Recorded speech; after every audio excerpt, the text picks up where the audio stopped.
Letter 3. To Mrs. Saville, England, July 7th, 1700 and some years. My dear sister, I write a few lines in haste to say that I am safe and well advanced on my voyage. This letter will reach England by a merchantman now on its homeward voyage from Archangel, more fortunate than I, who may not see my native land, perhaps, for many years. I am, however, in good spirits. My men are bold and apparently firm of purpose, nor do the floating sheets of ice that continually pass us, indicating the dangers of the region towards which we are advancing, appear to dismay them.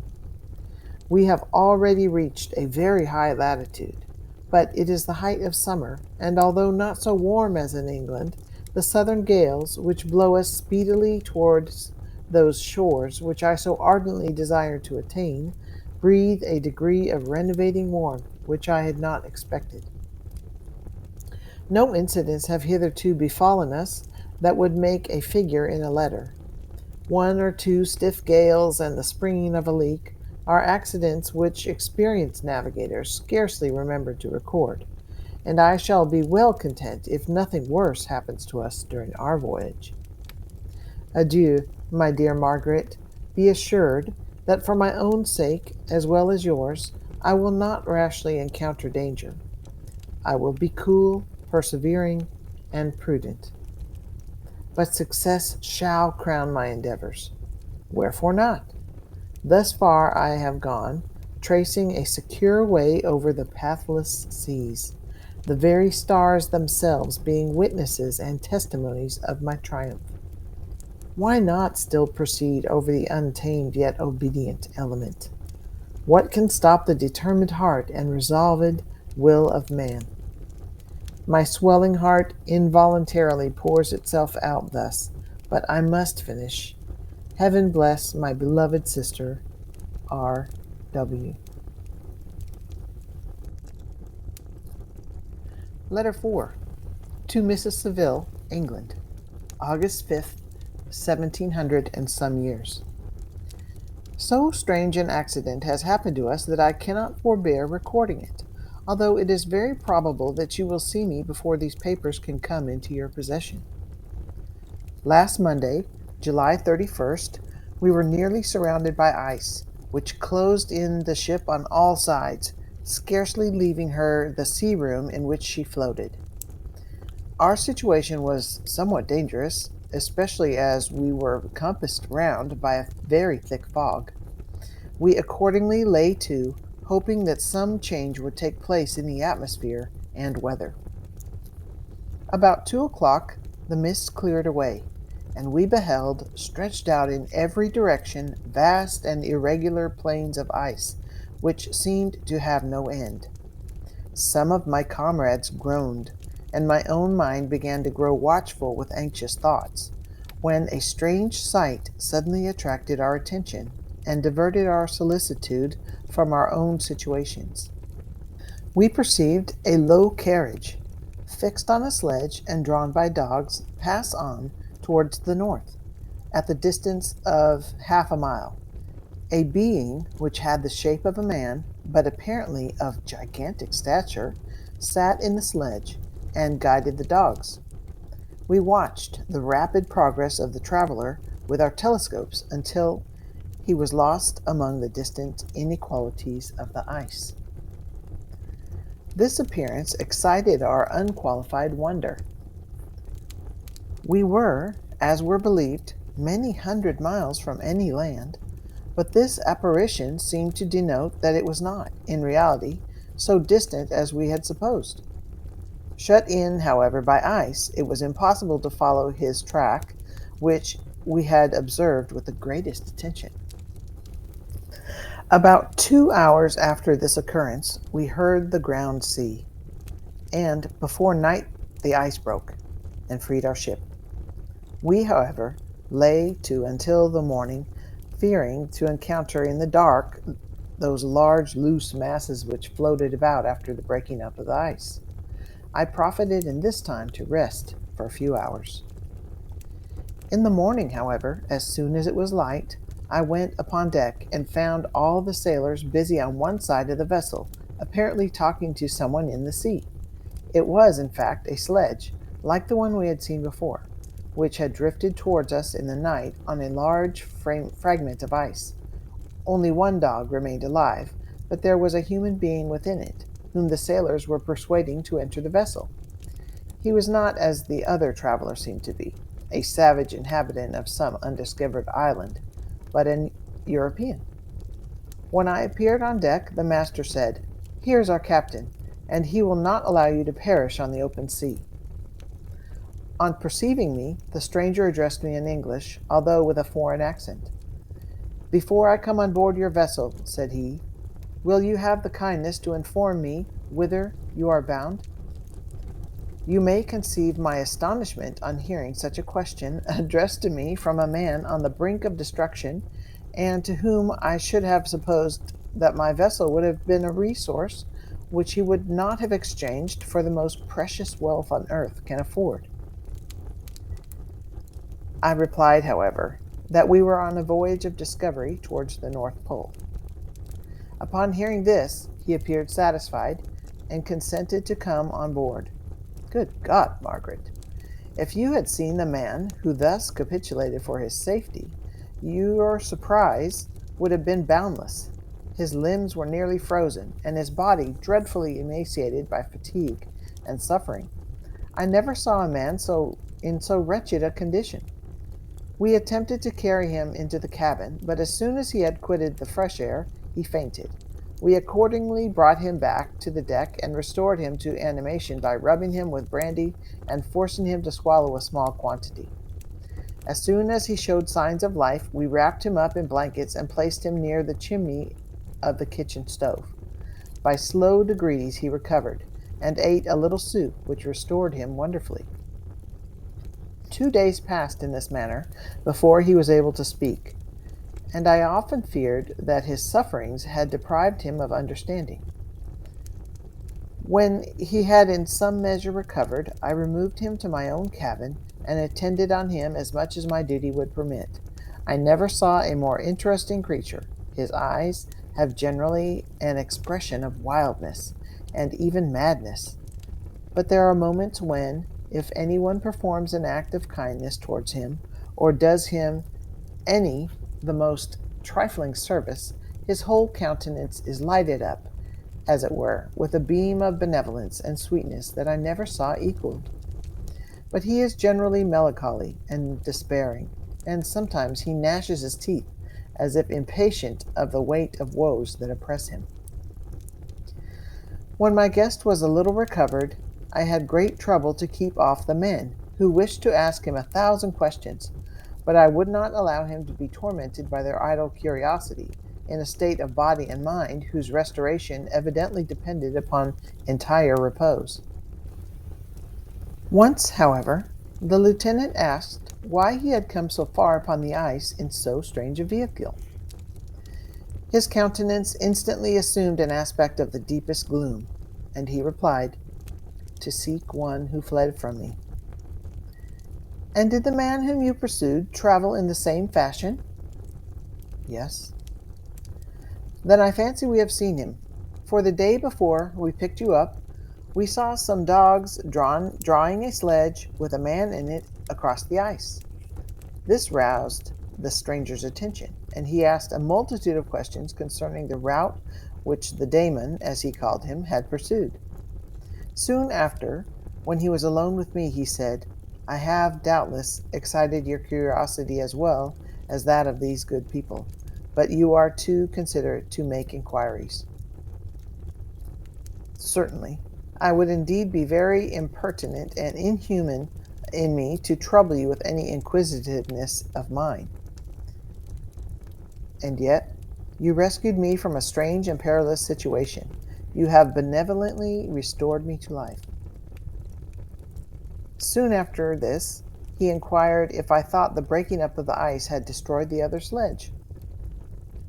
I replied that I could not answer with any degree of certainty, for the ice had not broken until near midnight, and the traveler might have arrived at a place of safety before that time, but of this I could not judge. From this time, a new spirit of life animated the decaying frame of the stranger. He manifested the greatest eagerness to be upon deck, to watch for the sledge which had before appeared. But I have persuaded him to remain in the cabin, for he is far too weak to sustain the rawness of the atmosphere. I have promised that someone should watch for him and give him instant notice if any new object should appear in sight. Such is my journal of what relates to this strange occurrence up to the present day. The stranger has gradually improved in health, but is very silent, and appears uneasy when anyone except myself enters the cabin. Yet his manners are so conciliating and gentle that the sailors are all interested in him, although they have had very little communication with him. For my own part, I begin to love him as a brother, and his constant and deep grief fills me with sympathy and compassion. He must have been a noble creature in better days, being even now in wreck so attractive and amiable. I said in one of my letters, my dear Margaret, that I should find no friend on the wide ocean. Yet I have found a man who, before his spirit had been broken by misery, I should have been happy to have possessed as the brother of my heart. I shall continue my journal concerning the stranger at intervals, should I have any fresh incidents to record. August 13th, 1700 and some years. My affection for my guest increases every day. He excites at once my admiration and my pity to an astonishing degree. How can I see so noble a creature destroyed by misery without feeling the most poignant grief? He is so gentle, yet so wise. His mind is so cultivated, and when he speaks, although his words are culled with the choicest art, yet they flow with rapidity and unparalleled eloquence. He is now much recovered from his illness, and is continually on the deck, apparently watching for the sledge that preceded his own. Yet, although unhappy, he is not so utterly occupied by his own misery, but that he interests himself deeply in the projects of others. He has frequently conversed with me on mine, which I have communicated to him without disguise. He entered attentively into all my arguments in favor of my eventual success, and into every minute detail of the measures that I had taken to secure it. I was easily led by the sympathy which he evinced to use the language of my heart, to give utterance to the burning ardor of my soul, and to say, with all fervor that warmed me, how gladly I would sacrifice my fortune, my existence, my every hope, to the furtherance of my enterprise. One man's life or death were but a small price to pay for the acquirement of the knowledge which I sought, for the dominion I should acquire and transmit over the elemental foes of our race. As I spoke, a dark gloom spread over my listener's countenance. At first, I perceived that he tried to suppress his emotion. He placed his hands before his eyes, and my voice quavered and failed me as I beheld tears trickle fast from between his fingers. A groan burst from his heaving breast. I paused. At length he spoke, in broken accents. "Unhappy man, do you share my madness? Have you drunk also of the intoxicating draught? Hear me. Let me reveal my tale, and you will dash the cup from your lips." Such words, you may imagine, strongly excited my curiosity, but the paroxysm of grief that had seized the stranger overcame his weakened powers, and many hours of repose and tranquil conversation were necessary to restore his composure. Having conquered the violence of his feelings, he appeared to despise himself for being a slave of passion, and quelling the dark tyranny of despair, he led me again to converse concerning myself personally. He asked me the history of my earlier years. The tale was quickly told, but it awakened various trains of reflection. I spoke of my desire of finding a friend.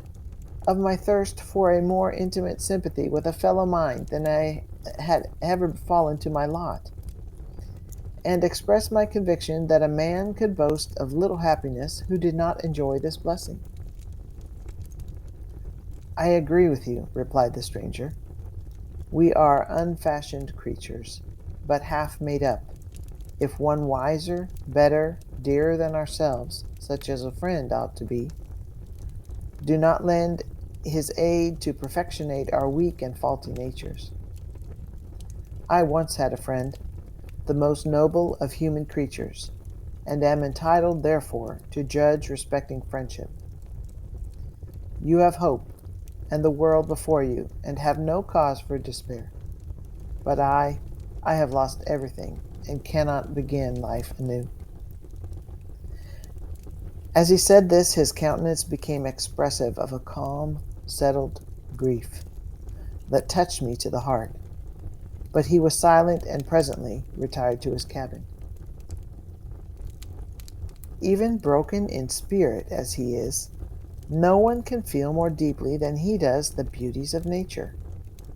The starry sky, the sea, and every sight afforded by these wonderful regions seems still to have the power of elevating his soul from earth.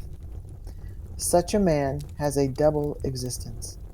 He may suffer misery and be overwhelmed by disappointments, yet when he has retired into himself, he will be like a celestial spirit that has a halo around him, within whose circle no grief or folly ventures.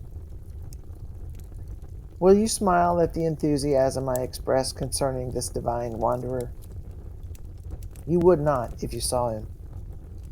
You have been tutored and refined by books and retirement from the world, and you are therefore somewhat fastidious. But this only renders you the more fit to appreciate the extraordinary merits of this wonderful man. Sometimes I have endeavored to discover what quality it is that he possesses, that elevates him so immeasurably above any other person I ever knew. I believe it to be an intuitive discernment, a quick but never failing power of judgment, a penetration into the causes of things, unequaled for clearness and precision. Add to this a facility of expression and a voice whose varied intonations are soul-subduing music. August 19th, 1700 and some years. Yesterday the stranger said to me, "You may easily perceive, Captain Walton, that I have suffered great and unparalleled misfortunes. I had determined at one time that the memory of these evils should die with me, but you have won me to alter my determination. You seek for knowledge and wisdom, as I once did, and I ardently hope that the gratification of your wishes may not be a serpent to sting you, as mine had been. I do not know that the relation of my disasters will be useful to you. Yet, when I reflect that you are pursuing the same course, exposing yourself to the same dangers which have rendered me what I am, I imagine that you may deduce an apt moral from my tale, one that may direct you if you succeed in your undertaking, and console you in case of failure. Prepare to hear of occurrences which are usually deemed marvelous. Were we among the tamer scenes of nature, I might fear to encounter your unbelief, perhaps your ridicule, but many things will appear possible in these wild and mysterious regions, which would provoke the laughter of those unacquainted with the ever-varied powers of nature. Nor can I doubt that my tale conveys in its series internal evidence of the truth of the events which it is composed. You may easily imagine that I was much gratified by the offered communication, yet I could not endure that he should renew his grief by a recital of his misfortunes. I felt the greatest eagerness to hear the promised narrative, partly from curiosity and partly from a strong desire to ameliorate his fate, if it were in my power. I expressed these feelings in my answer. "I thank you," he replied, "for your sympathy. But it is useless. My fate is nearly fulfilled. I wait but for one event, and then I shall repose in peace. I understand your feeling, continued he, perceiving that I wished to interrupt him. But you are mistaken, my friend, if thus you will allow me to name you. Nothing can alter my destiny. Listen to my history, and you will perceive how irrevocably it is determined. He then told me that he would commence his narrative the next day, when I should be at leisure. This promise drew from me the warmest thanks. I have resolved every night, when I am not imperatively occupied by my duties, to record, as nearly as possible, in his own words, what he has related during the day. If I should be engaged, I will at least make notes. This manuscript will doubtless afford you the greatest pleasure, but to me, who know him and who hear it from his own lips, and with what interest and sympathy I shall read it in some future day. Even now, as I commence my task, his full-toned voice swells in my ears, his lustrous eyes dwell on me with all their melancholy sweetness. I see his thin hand raised in animation, while the lineaments of his face are irradiated by the soul within.